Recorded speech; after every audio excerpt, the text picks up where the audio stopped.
Good afternoon. My name is Eva Hardardottir. I am an adjunct and a PhD candidate at the School of Education with the University of Iceland. My educational background lies within global education policy and management, and in my work as a teacher and a researcher, I work mostly with issues of migration, citizenship, and educational inclusion. And today I'm going to pull some of those things together and hopefully initiate and open up for some questions and discussions. So in the past few decades, education has been responding quite actively to global processes and developments, and these include migration and cultural diversity, but also environmental concerns and growing socio-economic inequalities. And I want to highlight some of these responses as they appear within the field of global education policies. So the Delors report was a quite significant report published in 1996. It emphasized 4 pillars of learning: learning to know, to do, to be, and finally learning to live together. And interestingly, this last pillar is something that is still being used and referred back to in the very latest of education policies from UNESCO today. We see the Council of Europe focusing increasingly on democratic citizenship and human rights as key in their educational initiatives. And the OECD has been focusing on global competences for an inclusive world. Now, UNESCO has, from the year 2012, emphasized that global citizenship is equally important to education as the issue of access and quality. So there is a clear shift from looking at the goal of education being concerned mostly with providing access to educational institutions to focusing on the quality in terms of indicators and measurements towards finally considering what education is really for. So what kind of a world are we educating for? And I think, in my opinion, this is probably the most important question to ask. So we see similar developments taking place within the Icelandic educational context. The national education policy in Iceland changed quite significantly in 2011 with the introduction of 6 fundamental pillars to education, to which all basic and secondary educational activities and curriculum should be aligned to. And the pillars are literacy in its widest sense, sustainability, health and well-being, democracy and human rights, equality and creativity. And it doesn't take long to see how these fundamental pillars reflect some of the key aspects of the SDGs, or the Sustainable Development Goals. And in particular, I think they reflect target 4.7, which is concerned with sustainable education and global citizenship, and a lot of other issues as well. So here is target 4.7, and as you can see, it is quite something. It includes a lot of concepts and ideas, and some say that this target reflects everything that is non-academic within education, and that's of course a lot. But it is absolutely about the pro-social aspect of education.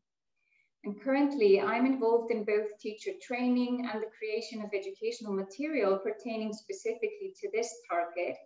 And I can tell you it's not easy to think through all the aspects of it, but it's important to break it down and to consider each aspect.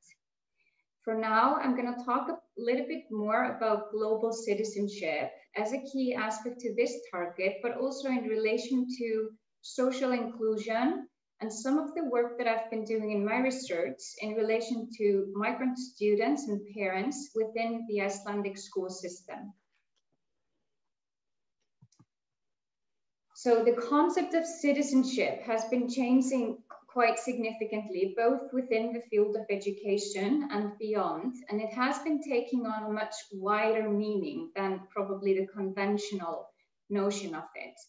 The traditional definition of the concept, where one's legal, political, and social rights are tied to a specific nation state, has been challenged in a world where people, ideas, and identities transcend both geographic and political borders. And while the notion of global citizenship continues to change, depending also on the context and the agenda of those who are defining it and using it. It is commonly acknowledged that it refers to a sense of belonging to a broader community, where the local, the national, and the global are intertwined. As we heard before, this is something we are quite looking at now. Now, the concept also rests firmly on human rights. But as we know, having human rights on paper or in theory is definitely not the same as being able to put them into practice. And this is why also the global and social aspects of citizenship as an expression of community membership, participation, and belonging have become increasingly important. But what does citizenship really mean? I mean, it's a complex concept, but what do we put into this concept in our daily lives? Along with my position at the university, I regularly teach within an upper secondary school. This is a job I highly recommend because it is very awakening to be in conversation with young people about what the world should look like. And I teach a class in which we try to get a better picture of the complex notion of citizenship. And students are given a task to go and ask in their own peer groups what it means to be a good citizen. And you can see the answers in Icelandic here on the screen. I always try to make this into a very visual exercise for the students, but I'm going to summarize the results for you in English. So one of the often mentioned aspects of good citizenship is paying taxes to your community. And this is, of course, to ensure social services. Also, voting in democratic elections. And this is perhaps a bit surprising because a lot of studies today indicate that young people are not particularly interested in formal political engagement. They're much rather willing to engage in social activities, such as protecting the environment, which was also mentioned as important to citizenship, along with fighting for equal rights. And then there's also the mentioning of more personal aspects of citizenship, such as putting yourself in other people's shoes and showing empathy and openness towards those who are not like you.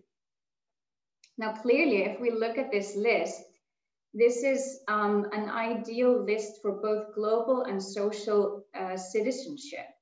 And it is incredibly also inclusive. It's an inclusive form of citizenship if we would take this list and put it into practice. So it's quite, it gives me a good feeling to look at how the young people are envisioning this ideal citizenship. But the reality, however, is often a bit more complex. And I'm going to give you two examples from my recent studies who fall in within the PhD project that I'm working on. Now, I've studied policy discourse around immigrant and refugee students in Icelandic schools by analyzing both policy documents and teachers' narratives. And what we see is that there is a strong tendency to make use of assimilative and normative frameworks for inclusion.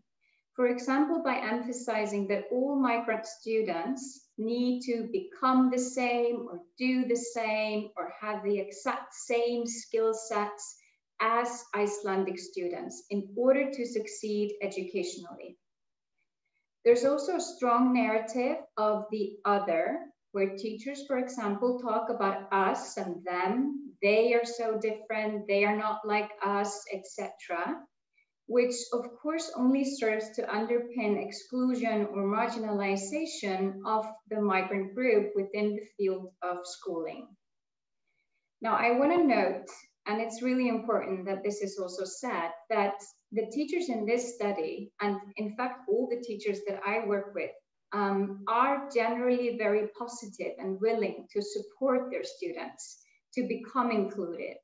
However, they also feel that there is a great lack of policy and professional support for them to do this in a meaningful way. The second example I want to give, it comes from a study I'm currently working on with migrant parents on how they see their own positions within the Icelandic school community. Now, preliminary findings show that it is very difficult for these parents to become included in the school. And this is because the social part of citizenship I mentioned before, the participation, the belonging, is really only available to those parents who either speak Icelandic fluently or possess very particular experiences that are valued by the native parents or the national education system. And this is true even in the cases where parents are making a real effort to become involved. I have a quote here from Jasmine, an immigrant mother, who says, well, the thing is, here in the school, it's like they don't want you to become involved. Even if you try to push yourself to be in the group, at some point you're still behind. So in essence, there seems to be very little space for diversity of social and cultural experiences, which of course excludes a lot of parents from participating in the school community. Now, I like to build on Hannah Arendt, one of history's great political thinkers, when making links between inclusion and global citizenship. Now, she talks about the importance of taking collective responsibility for the world as it is. And what this really means is that we have to be able to stop and consider the shared challenges that we're facing and then respond to them collectively, together.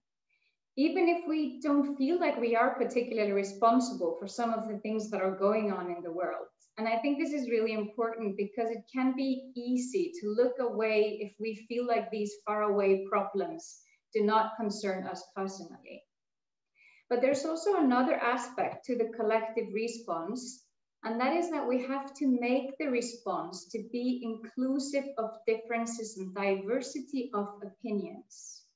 From Arendt's point of view, we cannot change anything to the better unless we include the plurality of perspectives that exist.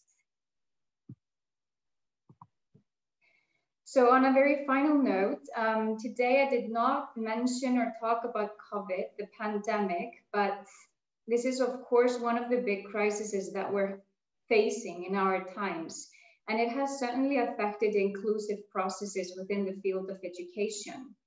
But what COVID also did, in my opinion, is that it highlighted the grave situation of so many other crises and challenges we are experiencing on a global scale. And this includes poverty, social inequalities, and even environmental issues. And I think it's good to close with Arendt reminding us that what a crisis really does, any crisis we meet, is to bring us back to the fundamental questions. And I opened this presentation with the question of what is education really for? What kind of a world are we educating for?